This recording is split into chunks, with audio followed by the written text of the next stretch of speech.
Welcome back दोस्तों। आज की मूवी का नाम है नाती चरामी और एक कन्नड़ा लैंग्वेज मूवी है जो 2018 में रिलीज हुई। नाती चरामी ये वर्ड शादियों में यूज किया जाता है। शादी के वक्त पंडित ये स्लोगन पढ़ता है, धर्मेचा अर्थेचा कामेचा मोक्षेचा अहम एवं नाती चरामी।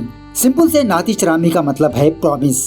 दूल्हा और दुल्हन ये दोनों एक दूसरे से ये वादा करते हैं कि मैं मरते दम तक तुम्हारे साथ रहूंगा रहूंगी, चाहे सुख हो या दुख हो। मतलब 7 फेरों के 7 अर्थ होते हैं। मैं वहाँ पर डीपली जाना नहीं चाहता। मतलब इस तरह से दूल्हा और दुल्हन ये दोनों एक दूसरे से वादा लेते हैं। सो मूवी की टाइटल ही की तरह इस मूवी का कॉन्सेप्ट भी यही है। कहानी ये है कि एक लड़की का पति शादी होने के कुछ सालों बाद ही इस दुनिया से चला जाता है। ऑफ कोर्स वो लड़की यंग होती है। यंग एज में हर एक इंसान को अपने खुद के सेक्सुअल डिजायर होते हैं। ऐसे में ये लड़की अपने सेक्सुअल डिजायर को किस तरह से कंप्लीट करेगी। ये लड़की दूसरे बंदे को अपने जिंदगी में आने नहीं देती क्योंकि ये लड़की अपने पति से बहुत प्यार करती रहती है। और इसी तरह एक विधवा औरत को सोसाइटी में किस तरह से देखा जाता है, लोग उस लड़की के बारे में क्या क्या बातें करते हैं, किस तरह से ये लड़की सोसाइटी में अपनी जिंदगी गुजारती है। क्या ये लड़की अपने सेक्सुअल डिजायर को पूरा किया तो किसके साथ किया, क्या फाइनली ये अपने पति को भूल पाएगी। इसी पर बेस्ड है इस मूवी की कहानी। मतलब इस मूवी की कहानी रियलिटी बेस्ड कहानी है।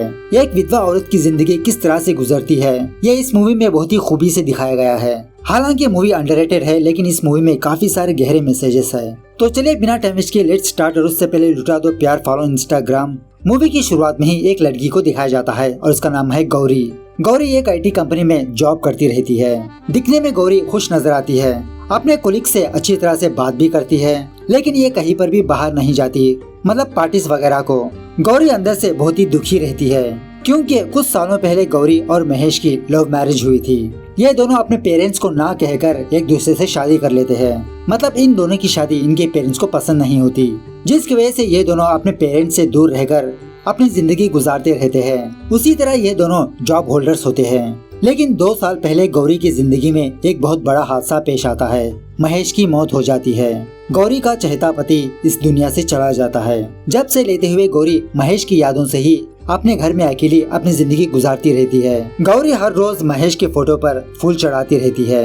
ऐसा एक भी दिन नहीं गुजरा ये महेश के फोटो को फूल ना चढ़ाए। उसी तरह गौरी अपने घर में कुछ भी तब्दीली नहीं करती। मतलब गौरी अपने घर को इसी तरह से रखती है जैसा पहले महेश रखे गया था। अब चूंकि गौरी यंग है, यंग एज में हर एक इंसान को सेक्सुअल फीलिंग्स आना कॉमन है। शादी होने के कुछ साल बाद ही इसका पति मर चुका होता है, जिसकी वजह से गौरी की ख्वाहिशें पूरी नहीं होती। सो गौरी अपनी सेक्सुअल डिजायर को पूरा करने के लिए ऑनलाइन में कुछ सेक्स टॉयज को ऑर्डर करती है क्योंकि गौरी दूसरे बंदे को अपने लाइफ में इमेजिनेशन नहीं कर सकती। खैर दूसरे दिन गौरी के पेरेंट्स गौरी के पास आते हैं। गौरी का फादर गौरी को समझाने लगता है कि कितने दिन तक अकेले अपनी जिंदगी गुजारोगी। अगर तुम अपनी एज को ऐसे ही वेस्ट करती रही, बाद में तुमसे शादी कोई भी नहीं करेगा। और गौरी से दूसरी शादी करने के लिए कहते हैं। गौरी अपने पेरेंट्स से कहने लगती है, मैं अभी तक महेश को भूल नहीं पाई, मैं उसकी यादों से ही अपनी जिंदगी गुजार रही हूँ, मैं दूसरे बंदे को महेश के प्लेस में नहीं ला सकती। यह सुनने के बाद गौरी का फादर को बहुत गुस्सा आता है और वहाँ से उठ के चला जाता है।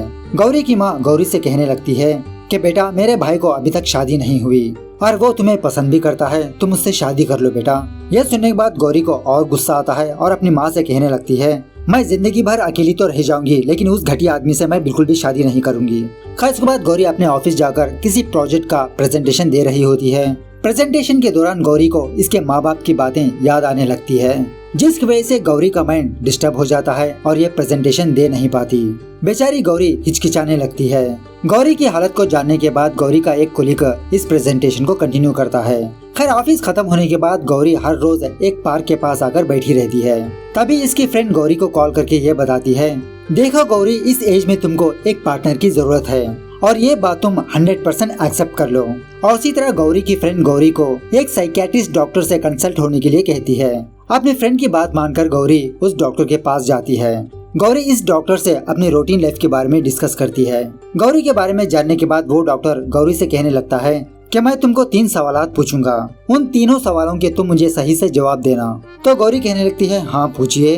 तो डॉक्टर क्वेश्चंस को पूछना स्टार्ट करता है। इसमें से पहला सवाल, आपकी जिंदगी अपने हस्बैंड से कैसी थी। दूसरा सवाल, आपकी सेक्सुअल लाइफ प्रेजेंट डे पर कैसी है। फाइनली तीसरा सवाल, क्या आपकी लाइफ में कोई और बंदा है। तो गौरी इन तीनों क्वेश्चंस का आंसर देने लगती है। मैं और महेश अपनी लाइफ में बहुत खुश थे और प्रेजेंट मैं अपनी सेक्सुअल लाइफ में एक्टिव नहीं हूँ और मेरे हस्बैंड मरने के बाद मैंने किसी को भी अपने मन में जगह नहीं दी। मैं किसी को ऐसा सोच भी नहीं सकती। और वैसे भी जब तक महेश मेरे मन में होगा, मेरे दिमाग में होगा, मैं दूसरों से कैसे SEX कर सकती हूँ? ये तो पाप है ना। ये हमारी संस्कृति के खिलाफ है। अगर मैंने ऐसा किया तो जानवरों में और हम इंसानों में क्या फर्क हो सकता है? गौरी की बातें सुनने के बाद वो डॉक्टर पहले तो हंसने लगता है, उसके बाद गौरी को धीरे धीरे समझाने लगता है। हम जिस सोसाइटी में जी रहे हैं वो सोसाइटी हमारे लिए कुछ रूल्स को बनाया है। इन रूल्स को हम कई सालों से निभाते आ रहे हैं और इन्हीं रूल्स की वजह से SEX की मीनिंग ही बदल गई। तुम्हारा पति फिलहाल तुम्हारे साथ नहीं, इसके बावजूद भी तुम अपने हस्बैंड को प्यार करते हो, ये बहुत बड़ी बात है। लेकिन जो इंसान इस दुनिया में नहीं है उसके बारे में सोच के अपनी खुद की जिंदगी बर्बाद करना क्या सही है? तुम अपने फीलिंग्स को, ख्वाहिशों को दबा रही हो, जिसकी वजह से तुम अपनी लाइफ में बैलेंस नहीं कर पा रही हो और यही चीज तुम्हारे काम पर भी असर हो रहा है। और एक्चुअली यहाँ पर गौरी की प्रॉब्लम ये है कि गौरी अपनी सेक्सुअल फीलिंग्स को कंट्रोल नहीं कर पा रही है और इसी तरह गौरी दूसरे से कांड भी नहीं कर सकती। खैर, दूसरे सीन में गौरी के काम वाली को दिखाया जाता है, उसका नाम है जयम्मा। जयम्मा सुबह सवेरे गौरी के घर आकर अपना सारा काम खत्म करके जाती है। गौरी और जयम्मा ये दोनों हर एक बात खुल के बात करते रहते हैं। जयम्मा भी गौरी को अपनी न्यू लाइफ स्टार्ट करने के लिए कहती रहती है और उसी तरह महेश के सामान को अलमारी में रखती रहती है। लेकिन गौरी को ये बात पसंद नहीं होती। गौरी महेश की चीजें वापस फिर से वहीं पर रख देती है और उसी तरह वो जयम्मा को डांटती रहती है। तो इन दोनों के बीच हर रोज यही चलता रहता है। खैर, गौरी का पति ना होने की वजह से गली के लौंडे गौरी को इम्प्रेस करने की बहुत कोशिश करते रहते हैं, लेकिन गौरी इन लौंडों को भाव तक नहीं देती। खैर, ऑफिस आने के बाद गौरी अपनी प्रॉब्लम और उस साइकियाट्रिस्ट के बीच जो बातें हुई वो अपने फ्रेंड से शेयर करने लगती है। सो गौरी के फ्रेंड्स गौरी को एक डेटिंग ऐप में प्रोफाइल क्रिएट करके देते हैं।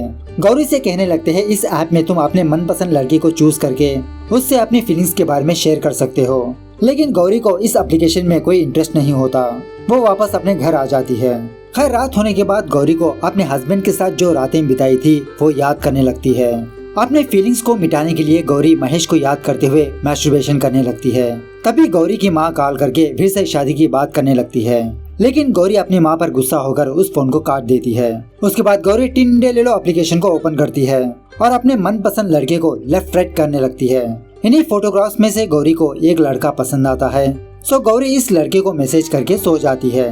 खैर, रोजमर्रा की तरह शाम होने के बाद गौरी उस पार्क में जाकर बैठी रहती है, अपनी लाइफ के बारे में सोचती रहती है। कुछ देर बाद गौरी अपने पति के लिए जो फूल लिया होता है वो वहीं पर भूल के जाने लगती है और तभी वहाँ पर सुरेश नाम का एक बंदा आकर गौरी के फूल देता है। जब गौरी सुरेश को थैंक यू बोलने ही वाली होती है, सुरेश गौरी को बिना देखे, बिना उसकी बात सुने वहाँ से चला जाता है। उसके बाद सुरेश की लाइफ को दिखाया जाता है।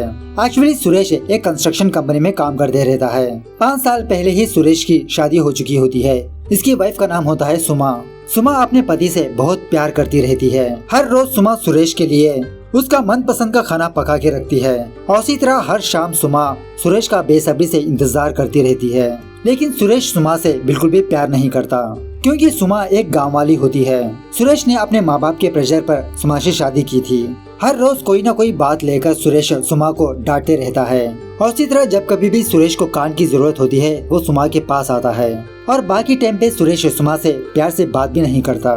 दूसरे दिन गौरी के घर उस प्रोडक्ट का पार्सल आता है और तभी उसी वक्त जो डेटिंग वाला बंदा होता है ना, वो गौरी को रिप्लाई देता है। यह देखकर गौरी उस प्रोडक्ट को साइड में रखकर इस बंदे से चैट करने लगती है, इसे मिलने के लिए अपने घर बुलाती है। जब वो बंदा गौरी से मिलने के लिए उसके घर आता है तो यहाँ पर गौरी कुछ रूल्स रखती है कि no kissing, no hugging, no emotional feelings, हमारे बीच सिर्फ सेक्सुअल रिलेशनशिप होगा और ये बात तुम बाहर किसी से शेयर नहीं करोगे। तो ये बंदा भी ओके कहता है। गौरी इस बंदे को अपने घर के अंदर लाती है। तो पहली मुलाकात होने की वजह से ये दोनों एक दूसरे से शर्माने लगते हैं। बातों के दरमियान गौरी इस बंदे को अपने घर को दिखाने लगती है। गौरी के हर एक बात में महेश का जिक्र होता है कि महेश को ऐसे फूल पसंद है, महेश को ऐसा डेकोरेशन पसंद है। सो इसी तरह बात करते हुए ये दोनों बेडरूम में जाते हैं। जब ये दोनों बेड पर बैठते हैं तभी गौरी इस बेड से उठ खड़ी होती है क्योंकि गौरी को महेश के साथ बिताए हुए रात याद आते हैं और तभी गौरी एक चटाई लेकर नीचे बिछा देती है। बेड से उतरकर नीचे कान करने के लिए कहती है। ये सब देखकर वो बंदा गौरी से कहने लगता है, आजकल में आप जैसी लड़की होना बहुत ही रेयर है। आपसे मिलके मुझे बहुत खुशी हुई, लेकिन मैं आपके साथ कांड नहीं कर सकता क्योंकि आपके मन में आपका पति अभी भी जिंदा है। इसीलिए मुझे आपके साथ काम करना पसंद नहीं। ऐसा कहते हुए वो बंदा वहाँ से चला जाता है। यह बंदा जाने के बाद गौरी को कुछ भी समझ में नहीं आता। इसकी ख्वाहिश मिटाए तो किस तरह से मिटाए। सो गौरी उस पार्सल को ओपन करके अपनी ख्वाहिश मिटाने के लिए बाथरूम में जाती है। खैर दूसरे दिन जब गौरी जॉगिंग करने के लिए पार्क में जाती है तो उसी पार्क में सुरेश भी जॉगिंग कर रहा होता है। गौरी की नजर सुरेश पर पड़ती है और उस वक्त सुरेश गौरी के पीछे होता है। ये देखकर गौरी समझने लगती है कि शायद सुरेश इसका पीछा कर रहा है और यही बात पूछने के लिए जब गौरी रुकती है तो सुरेश गौरी को बिना देखे वहाँ से चुपचाप चला जाता है। मतलब एक्चुअली सुरेश गौरी का पीछा नहीं कर रहा होता। उसके बाद जब गौरी बस स्टैंड पे जाकर बस का वेट करती रहती है तो वही एक छोटी सी दुकान के पास सुरेश सिगरेट पीता रहता है। गौरी की नजर सुरेश पर पड़ती है, लेकिन सुरेश गौरी को ऑब्जर्व ना करते हुए वो किसी और ख्यालों में होता है। गौरी बार बार सुरेश की तरफ देखती रहती है और सोचने लगती है ये कैसा आदमी है, यहाँ पर सारे लड़के मुझे देख रहे हैं और सुरेश की नजर कहीं और है। तो इस तरह से गौरी को सुरेश से बात करने की इच्छा होती है। दूसरे दिन जब पार्क में सुरेश जॉगिंग कर रहा होता है, गौरी हिम्मत जुटाकर सुरेश के पास आकर कहने लगती है मैं आपको पहचानती हूँ। जब मैं अपने फूलों को भूल के जा रही थी आप ही ने उस फूलों को मुझे लाके दिया था। बातों के दरमियान जब गौरी सुरेश से और बात करने ही वाली होती है, सुरेश फौरन अपने घर चला जाता है। इस तरफ सुमा अपने घर में इसकी और सुरेश के फोटोग्राफ्स दीवार पर चिपकाती रहती है। यह देखने के बाद सुरेश को बहुत गुस्सा आता है और वह सुमा से कहने लगता है क्या तुम इन फोटोग्राफ्स की एग्जीबिशन रखकर गेस्ट के सामने मेरी बेइज्जती करना चाहती हो? तुम्हारे गाँव वाले काम यहाँ पर मत किया करो। यह सुनने के बाद बेचारी सुमा को बहुत दुख होने लगता है। ये तो इन दोनों की मेमोरीज को दीवार पर चिपका रही थी। उसके बाद धीरे धीरे गौरी और सुरेश की मुलाकातें बढ़ने लगती है। इसी दरमियान में गौरी की जिंदगी में एक छोटा सा हादसा पेश आता है। वो ये है कि एक्चुअली जयम्मा 2 शादी कर चुकी होती है। जयम्मा के बारे में जानने के बाद गौरी जयम्मा से पूछने लगती है कि तुमने अपने पहले पति को क्यों छोड़ा। जयम्मा कहने लगती है कि मुझे मेरा पहला पति बहुत पसंद है, लेकिन उसकी फैमिली मेरे से सीधी तरह से बर्ताव नहीं कर रही थी और उस वक्त मेरे पति ने मेरी तरफदारी भी नहीं की। वो अपने माँ बाप की ही बात सुनता था, इसीलिए मैंने उसको छोड़ दिया। फिर गौरी जयम्मा से पूछने लगती है क्या तुम अपने दूसरे हस्बैंड से खुश हो? क्या तुमको तुम्हारा पहला पति कभी याद आता है? जयम्मा कहने लगती है मेरा दूसरा पति मुझे बहुत खुश रख रहा है, लेकिन कभी कभी मुझे मेरा पहला पति याद आता है। और वैसे भी जो बंदा मेरे पास नहीं है मैं उसके बारे में सोच के अपना टाइम वेस्ट नहीं करना चाहती और इसी तरह मैं अपनी प्रेजेंट की जिंदगी बर्बाद भी नहीं कर सकती। बस ये सुनने के बाद गौरी की आंखें खुल जाती है। गौरी भी अपनी जिंदगी में आगे बढ़ने का सोचती है। धीरे धीरे गौरी सुरेश के और करीब होने लगती है। अपना अपना ऑफिस खत्म होने के बाद ये दोनों किसी जगह पर मिलते हैं, लाइफ के बारे में बात करने लगते हैं, एक दूसरे के बारे में बात करने लगते हैं। उसी तरह सुरेश जिस तरह की लड़की चाहता है वो सारी खूबियाँ गौरी में होती है। सुरेश भी गौरी को प्यार करने लगता है। उसके बाद जब सुरेश वापस अपने घर आता है तो सुमा अपने घर को बहुत ही खूबसूरती से डेकोरेट करके रखती है। सुमा वो सारी चीजें करने लगती है जिससे सुरेश इससे इम्प्रेस हो जाए, लेकिन फिलहाल अब सुरेश के मन में गौरी होती है, जिसकी वजह से सुमा की कोई भी हरकत सुरेश को पसंद नहीं आती। दूसरे दिन जयम्मा गौरी को सूखे हुए फूल दिखाती है। मतलब कुछ दिनों से गौरी ने महेश के लिए फूल खरीदना भूल गई। ये देखकर गौरी अपने आप में शौक में रह जाती है और इसी तरह बहुत अपसेट सी हो जाती है। गौरी सोचने लगती है क्या मैं सच में महेश को भूलती जा रही हूँ? मैं महेश के लिए फूल खरीदना कैसे भूल गई? और गौरी फौरन उस डॉक्टर से कंसल्ट होके ये बात शेयर करने लगती है। और अभी भी गौरी को यकीन नहीं होता कि गौरी ने महेश के लिए फूल खरीदना कैसे भूल गई। और इसी बातों के दरमियान गौरी सुरेश के बारे में जिक्र करती है। वो डॉक्टर गौरी से कहने लगता है जिस पर्पज से तुम सुरेश से बात कर रही हो पहले तुम उस बात को उसके सामने रखो। उसी दिन शाम सुरेश अपने एक फ्रेंड से मुलाकात करके गौरी के बारे में बताने लगता है कि गौरी बहुत ही ट्रेडिशनल लड़की है, बहुत ही संस्कारी लड़की भी है और सुरेश का इरादा होता है कि वो गौरी से शादी कर ले, मतलब दूसरी शादी। दूसरे दिन गौरी टेंस होकर सुरेश को कॉल करती है और उससे कहने लगती है कि मुझे तुमसे बहुत ही इम्पोर्टेंट बात करनी है, लेकिन मुझे समझ में नहीं आ रहा कि मैं कैसे कहूँ। यह सुनने के बाद सुरेश कहने लगता है अगर तुम कह नहीं सकती तो मुझे व्हाट्सएप मैसेज करो।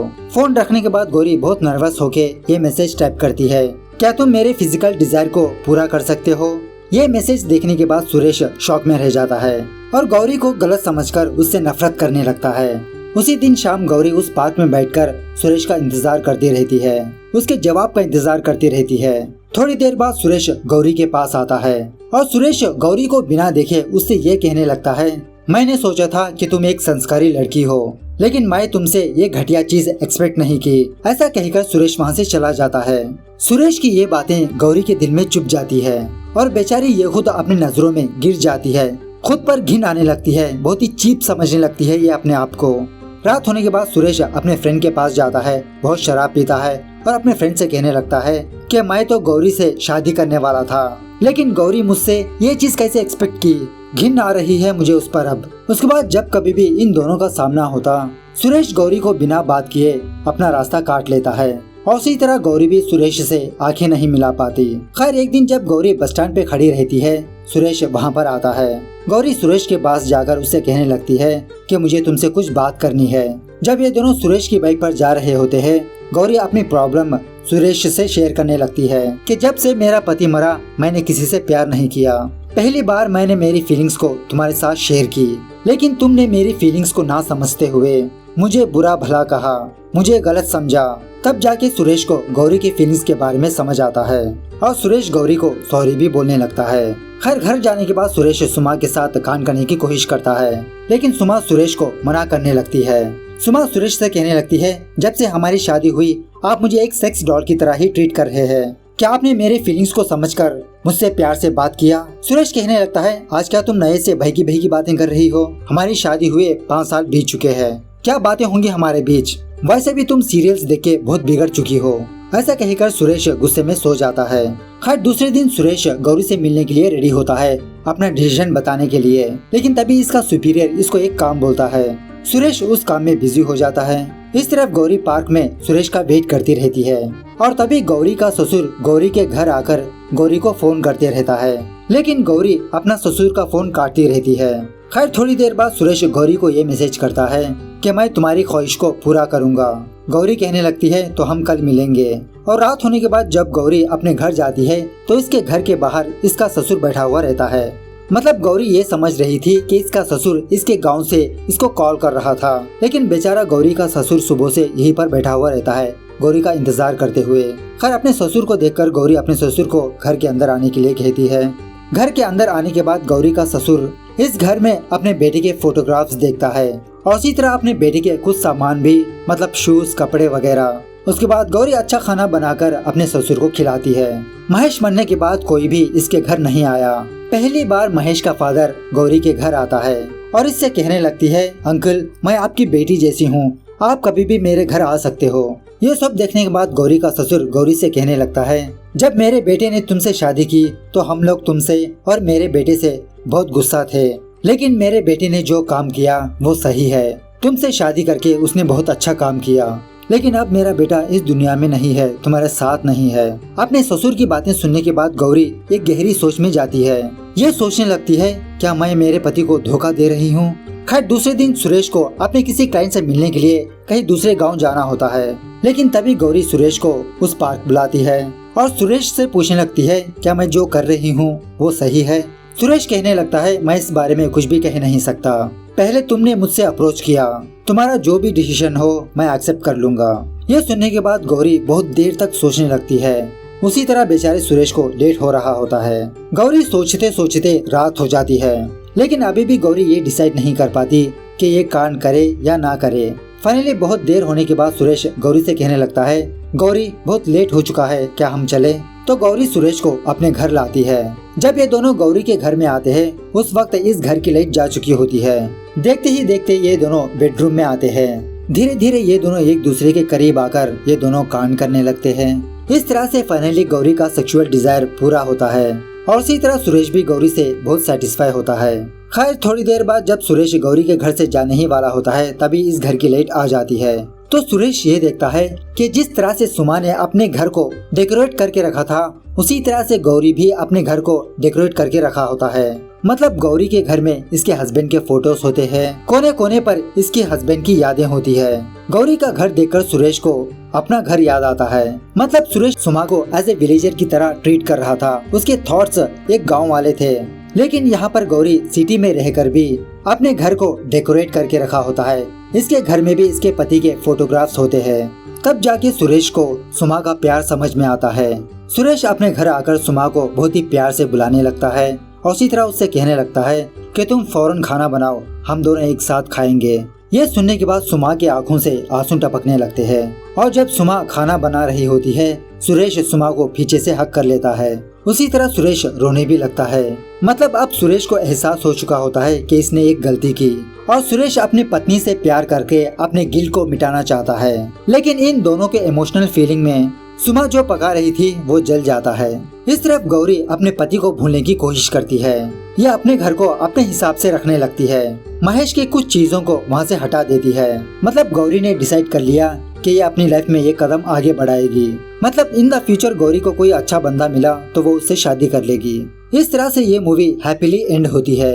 इस मूवी में एक बहुत ही बेहतरीन मैसेज है, जिससे हम प्यार करते हैं वो हमारे साथ रहना इम्पोर्टेंट नहीं है, उसकी यादें काफी है, हम उसे याद करते हैं वो काफी है, हर एक काम में वो याद आता है वो काफी है। हमारे जिंदगी में कोई इंसान चले जाने से हमारी जिंदगी खत्म नहीं होती। एक्चुअली आगे बढ़ने का नाम ही जिंदगी है। वक्त किसी के लिए नहीं रुकता, तो हम क्यों अपनी लौती जिंदगी बर्बाद करें। सोसाइटी के बारे में बिना सोचे जिस तरह से हम जीना चाहते हैं वो जिंदगी हम जिए। तो मूवी कैसे लगी कमेंट करके बताना जरूर। मिलते हैं अगली वीडियो में, तब तक take care, bye bye, see you soon.